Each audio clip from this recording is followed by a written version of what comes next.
বন্দর থানার এসআই মোহাম্মদ মনির হোসেন তার কাছ থেকে ফোন কলের মাধ্যমে জানতে পারি যে তারা এখানে একটি বাড়িতে একজন মাদক বিক্রেতা বা মাদক সেবীকে আটকে রেখেছেন।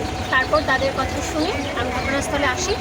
ঘটনাস্থলে আমি আসার পর আমার উপস্থিতিতে পুলিশ ফোর্স যারা ছিলেন, একজন নারী পুলিশ এর উপস্থিতিতে অভিযুক্তের দেহ তল্লাশি করা হয় এবং তার হেফাজতে তার আওতায় যেসব আসবাবপত্র ছিল সেই সব তল্লাশি চালানো হয়।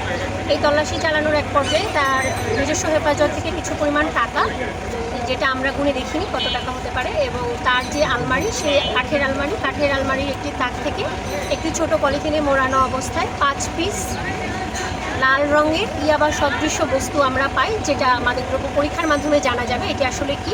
আমরা ধারণা করছি যে অ্যাম্ফেটামিন হতে পারে।